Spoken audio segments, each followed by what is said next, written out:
Four friends who took what was supposed to be an ordinary camping trip. To those who catalog such reports, this UFO encounter is known as the Alligash incident. In the summer of 1976, art students Charlie Fultz, Chuck Rack, and twins Jack and Jim Weiner traveled north from Boston into the wilderness of Maine. For nearly a week, the trip was everything they hoped it would be, a carefree escape from city life. On the fifth day, they camped near Smith Pond, an isolated, stump-filled swamp. It was a perfect spot for night fishing. It was also the place where their lives would change forever. There was no moon that night. It was real dark, and we didn't want to get lost. So we said, well, the thing to do is make a big fire so we can see it, and then we know which way to paddle when we want to get back to camp later. And it was quite large, but we cleared around the fire, so there was no problem. And these flames were leaping a good 3 or 4 feet up into the air.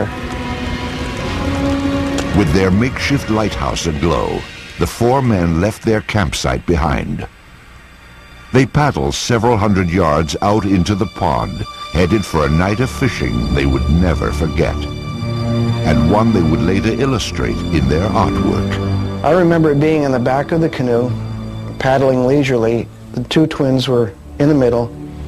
Charlie was in the front. And I remember they were having a conversation, and I was focusing on the night and the lake and the water. And I began to feel observed. And then all of a sudden, Chuck Rack, who was at the back of the canoe, said, holy mackerel, what the is that? And I turned around and looked, and there was this huge, bright light that was coming out of the trees. It seemed like it was rising out of the trees.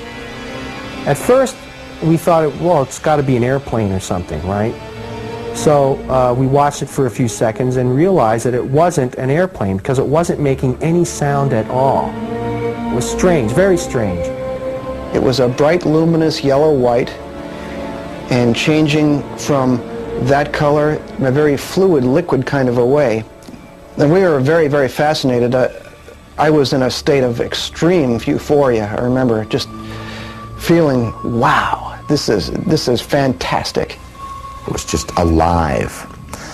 And when it was nearest us, about 100 yards away, it paused. And when it paused, I said to the fellows, I said, I'm going to shine the flashlight and see what it does. The instant he flashed his flashlight, this thing sent this beam of light out to us. And we were in a 16-foot aluminum Grumman canoe, which in the pitch black of night lit up like a Roman candle. We must have looked like this object just waiting to be approached on this lake. And all I can tell you is what was going through my mind was just exhilarating expectation. Just, this is fantastic. This is something we can communicate with. It's tempting to communicate with us. I was completely shocked, and especially shocked that it reacted as quickly as it did, which told us there was some type of intelligence about it.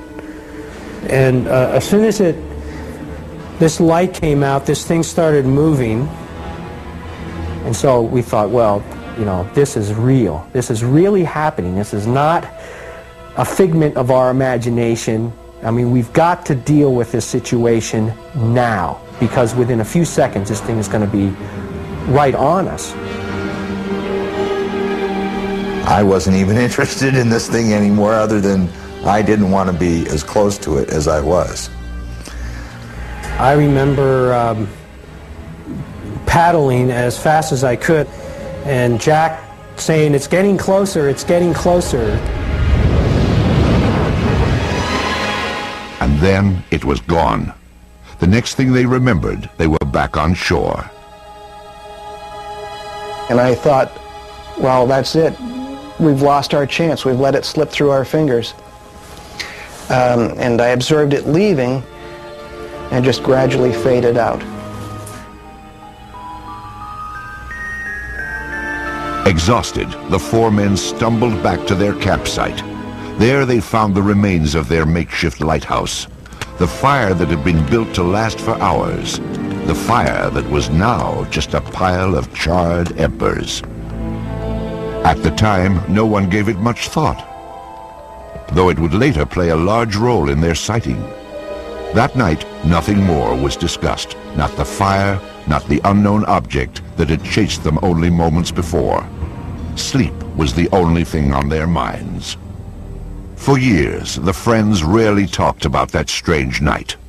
Then, in 1978, memories of the sighting began to resurface. Jim Weiner had developed temporal epilepsy after a car accident and suffered periodic seizures. These fits were often triggered by sleep deprivation, and by 1980, Jim was definitely not sleeping well. Vivid nightmares had become a perpetual torment. All I remember is seeing vague figures, anthropomorphic in shape, but they did not seem human to me. They were around me, and they were either doing things with my genitals, or they were prodding me with some types of instruments. There was an extreme feeling of malevolence. I mean, I was absolutely always felt terrified in this situation. For a time, Jim kept his nightmares secret. Then he confided in his brother. Jack Weiner's reaction was totally unexpected. So he starts telling me this, my nightmare, on the phone, and I go, holy mackerel, I've been having the same nightmares. What is going on here?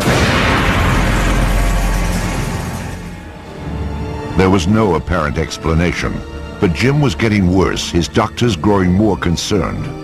Repeatedly, they asked Jim what was wrong, and he finally revealed the nightmares.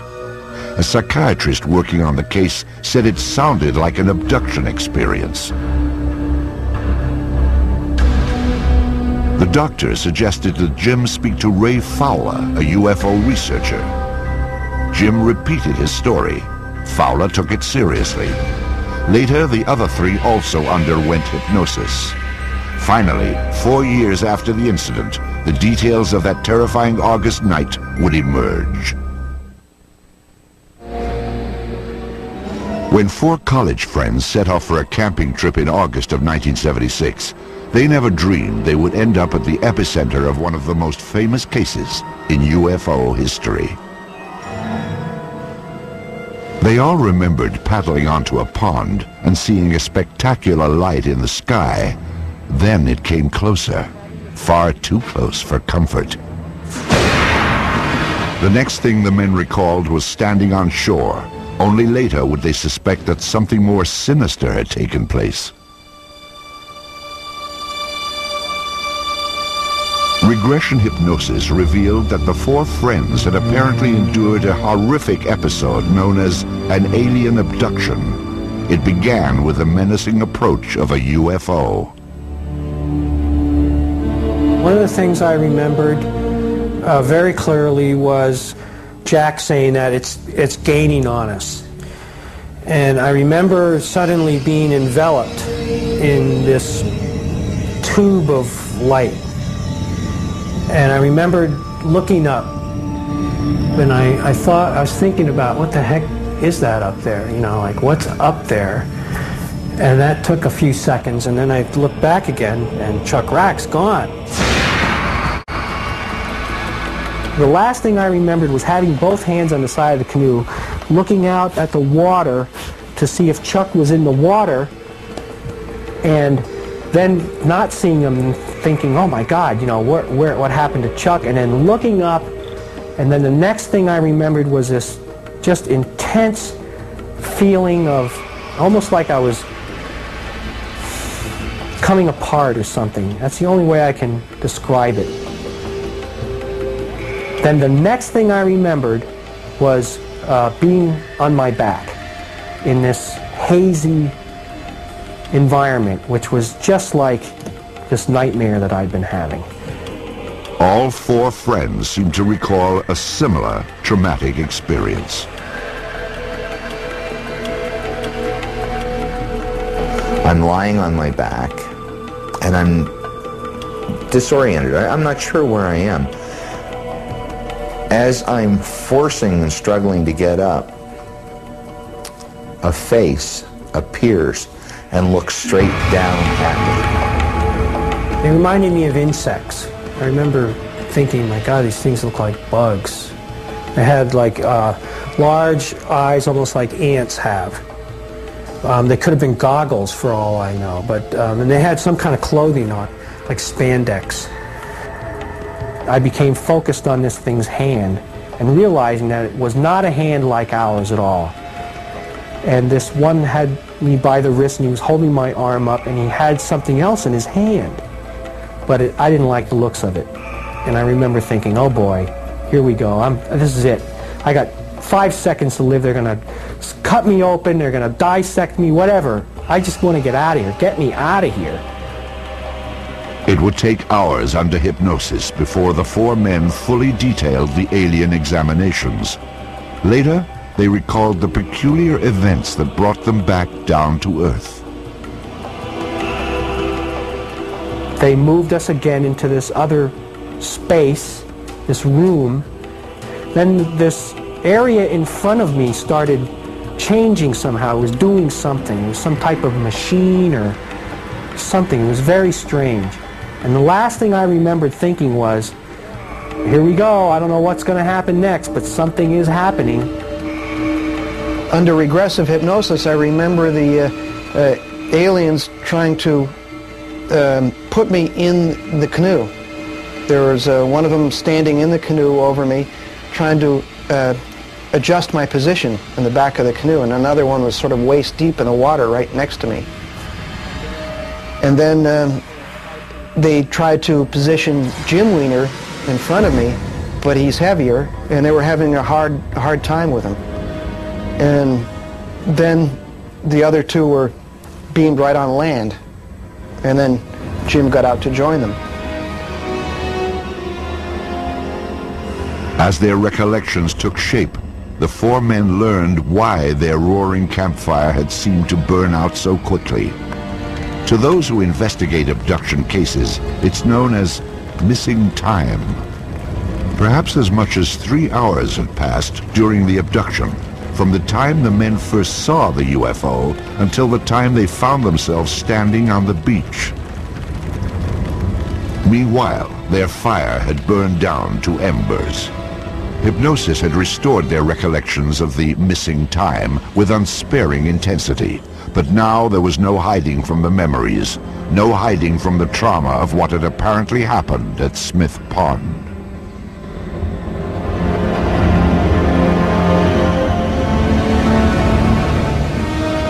I mean, every time I had one of these experiences, I would rationalize it as a dream so I could cope with it and say, well, what the heck is really going on here?